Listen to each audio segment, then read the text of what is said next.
Gambit Media. This video series looks at the basics of movie making techniques. In this video we're going to look at the continuity editing system. It's well worth looking into the history of editing, and this guy does a great job, so I'll paste the links here and you can look at what he's done. Since the early beginnings of storytelling in cinema, there's been a method known as the continuity system.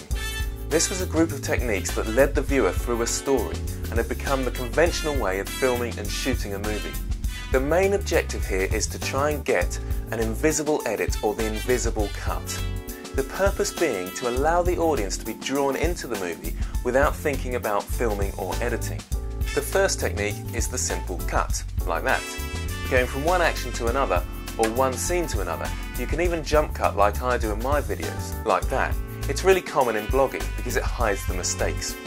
I tend to jump cut from one side of the screen to the other because it doesn't seem as jarring. Jump cutting like that can look a bit awkward.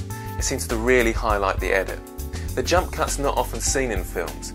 As for most filmmakers, the aim is not to draw attention to the editing, but to create atmosphere and tell a story. That's why it's called the invisible edit, because you don't want to notice it. So let's look at some other rules behind cutting. Cutting can be used to squash time. So let's say I go from here to another place. A good idea is to walk off camera. And then come back on camera from the same side. And you see how we've squashed time going from one area to another. You don't have to record all the bits in between.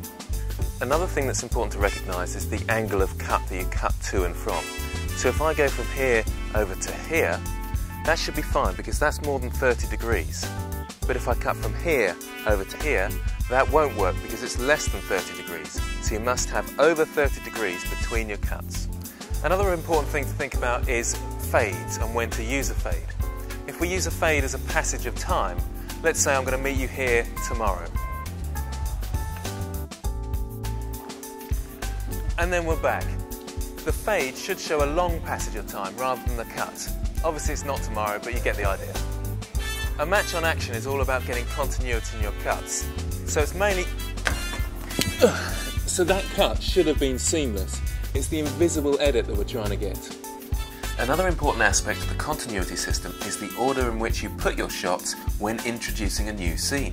Usually we start the scene with an establishing shot to show the location.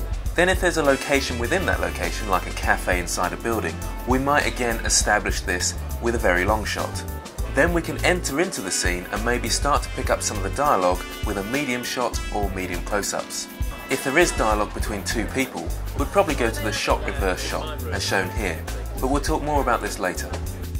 Now all these techniques mentioned are the basic techniques, and modern cinema often plays with and develops them, but we can still see the basic system at work.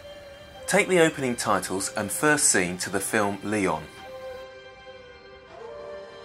We start with an establishing shot across New York.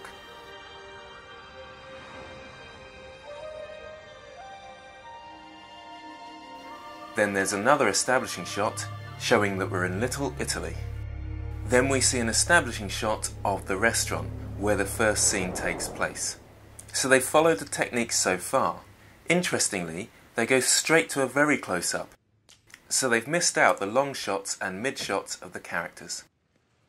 This helps to add intrigue and tension to the scene. So with all of these rules you can adapt them and you can even break them. But you must be careful not to confuse your audience. So that finishes the third episode. Click on the link to the fourth, which looks at shot reverse shot and parallel action or parallel editing.